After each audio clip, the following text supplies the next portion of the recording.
Hi there! Sorry the video's a wee bit late, but I had a particularly tough day at the gym today. And I'm sore, and I'm hurting, and I'm tired, and I'm old, and I'm decrepit. And so I managed to do a couple of things when I got back, and then I fell asleep. So here I am, wide awake, half asleep still, ready to talk to you about how the BBC are a bunch of arseholes again. See you on the flip side. Hi everyone, it's Az here from HeelvsBabyface. You gotta love articles by the Radio Times, because the Radio Times is a BBC publication, and they try and do this fake objectivity when they do their headings and stuff like that, but they're just completely biased. And so more often than not, they tie themselves into knots because they think, oh, people just read headlines and then move on. And they might be right. This, for example, another article we're going to look at. Viewers loved how Doctor Who tackled mental health, but were less impressed with the Doctor herself. They give one example of somebody who praises it and then a wad of examples of people who didn't. So it's kind of like 90% in favour of not so much. But it's loved! They loved it! But this is the main one that we're going to deal with. BBC responds to Doctor Who fans upset by awkward Doctor and Graham conversation. Some fans weren't too happy when Jodie Whittaker's Time Lord seemed to brush off her companion's big C worries. I personally thought this scene was absolutely perfect. We'll get to it in a moment, but really because it epitomised how little this Doctor gives a shit about any of her companions in a nutshell. But let's carry on. Recent Doctor Who episode, Can You Hear Me? Yeah, we could. Chibnall, you're not subtle. You're not remotely subtle. Was praised by fans. And then it links to this article, where it goes and the one thing that the one person that praises it is the Time Ladies, which is a dedicated Doctor Who fan site to the ladies of Doctor Who. And then everyone else is like, no, sucked. Ah, God bless you, BBC. Never change liking it, pet. Ah, with Jodie Whittaker and her TARDIS team facing off with nightmare-themed monsters, as more was revealed about the past internal struggles of Yaz and other characters. It was boring. It was ham-fisted. It was dreary. And it was terrible. You've seen my review. Most of you will probably have seen my review by now. Quelle surprise. However, a scene later in the episode had viewers more divided when the Doctor found herself unable to respond to her friend Graham's worries about his big C returning, informing him she was too socially awkward, because that's funny. Funsies! She's socially awkward. All the Doctors are socially awkward. All the Doctors are socially awkward, right from the very first one with Hartnell. But in New Who, let's just take New Who because that's the modern day incarnation of Doctor Who. Eccleston was socially awkward. Tennant was socially awkward. Matt Smith was socially awkward. And Capaldi was socially awkward. But there's a time and a place to display this characteristic.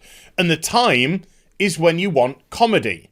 That's the perfect time to display social awkward behaviour. Probably not the time to display social awkward behaviour. And I can't recall any instance with the other Doctors. I'm not saying that there isn't, but certainly nothing is jumping to mind. And that's not me purposely trying to cover anything up. But I can't recall a single event where the other Doctors have brushed something like this off. And so when Graham, whose nightmare was that his big C was going to return, discusses it with the Doctor, what if it does return?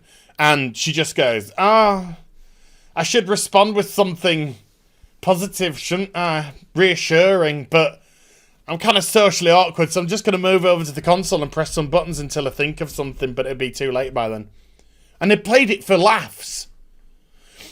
This is one of those times where the Doctor can have a moment.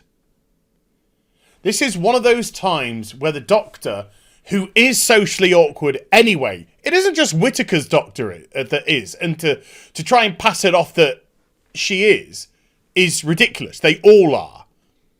This is the time where the Doctor actually becomes assertive, reassuring, controlling, comforting, and they say something which reassures the companion. They say something which inspires the companion. This was one of those times where Whittaker could have had a moment. And Whittaker hasn't had a single moment. There's nothing which has made her stand out as the Doctor. And that's not necessarily her fault. It's certainly the fault of writing. But there again, it's about elevating the material. And Whittaker, I don't think in any shape, way or form has elevated the material that she's been provided with. And so she has been as dull and dreary and as flatlined as the rest of her companions in this run. None of them stand out. None of them feel important, special, different. They're all the same. It's just a menagerie of shite. So when she just turned away and walked off, I'm going to do a thing over here. I was just like, that's perfect. That's perfect. Because nowhere in this series has Whittaker given a single flying fuck about her companions. They're always wandering off in dangerous situations. Never does she turn around. Where's so-and-so? Where's so-and-so gone? We need to look for so-and-so. No, just goes on with her own business. Because either the writers realise that it's a mess of companions and they can't be bothered to write for them, so they just focus on the Doctor itself, or this is the Doctor they think is good. An uncaring, unsympathetic, doesn't give a toss, selfish. Oh my God. Chibnall, it's perfect. It's you. So we get plenty of people calling into the BBC, complaining about this interaction between the two, saying that it was very callous of them. It was, yada, yada, yada. You've got a bunch of tweets down here from certain people. Even this guy who's, again, a Doctor Who fan page. I'm astounded that the writers thought it'd be a good idea to have the Doctor completely ignore Graham's fear of his big C returning. She makes zero attempt to reassure him. It was a horrible moment that ruins an otherwise solid episode. Well, he can't be right all the time. I really like Doctor Who, but, I too am socially, awkward, and I would still have said something nice to Graham. Of course you would have. I know I take the piss, but of course you would have, because again, that was the time that the Doctor becomes the Doctor, but this is Cosplay Doctor, so they don't know how to act. I should say, react to these situations. He doesn't know how to act either right now. But this is Cosplay Doctor, so yeah, they couldn't respond in that way. I liked it. No, you didn't. Survey says, I liked it, but the Doctor's blatant lack of sympathy and reassurance played for laughs. I think I just said that. To Graham, when he confessed about his fears of his big C returning, was wildly off the mark in an episode about mental health. It's no real laughing matter. So the BBC's response to this was, the intention of the scene was to acknowledge how hard it can be to deal with conversations on this subject matter. Wrong. This is a lie. That was not your intention at all. If you wanted to do that, you would have had that with somebody else. Maybe Graham confiding in... I've forgotten his name again. Ryan. I remembered. Or Graham confiding in Yaz, and them not knowing what to say, but then the Doctor steps in, and they have the reassuring words. For the Doctor not to be able to do this is pathetic. But there again, this series has been pathetic. This Cosplay Doctor's pathetic. The writing's been pathetic, and the showrunner's pathetic. So it is consistent, if nothing. When faced with these situations, people don't always have the right words to say at the right time. The Doctor kind of does. That's their thing. They're an inspiring force. This is why people literally sacrifice themselves for the Doctor. Because they inspire people to the pinnacle of their wits, or whatever you want to phrase it as. But to have the Doctor do this, oh, it shows that they're not human, the Time Lord, so get over it. People don't always have the right words to say at the right time, the Doctor does. And this can often lead to feelings of guilt. The Doctor wasn't guilty. She just said, I'm socially awkward. And then wanders off. And it's never going to be addressed again. I can put big money on that. This will never be addressed again by Whittaker. And I'm certainly this series, they might write it in next series, but certainly not this series. She's not going to go back to Graham and say, you know, no. She's going to be like, oh, look, we all used to be women's before we were men's. Rewriting history.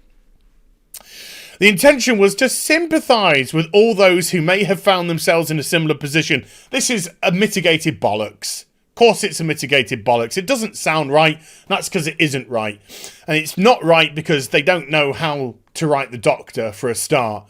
And they didn't know how to do it. So this just sounds like utter dross, because it is utter dross. It's just an excuse, but there you go. The message concluded, we hope this helped to address your concerns. No, because it's a big fat lie. So yeah, the BBC just, they don't know how to write this character because this character is garbage. Chibnall is garbage. The writing in this series is garbage. People can quite clearly see that this is garbage because they're not tuning in. But feel free to say, viewers loved how Doctor Who tackled mental health. And keep living in your world of denial. So I hope you enjoyed the video. If you did, do give it a thumbs up. And also subscribe to the channel. Follow me on social media and Twitch for live streaming. Links are in the description box down below. And I'll be back with some more stuff very soon. If you feel inspired, you take care. Bye for now.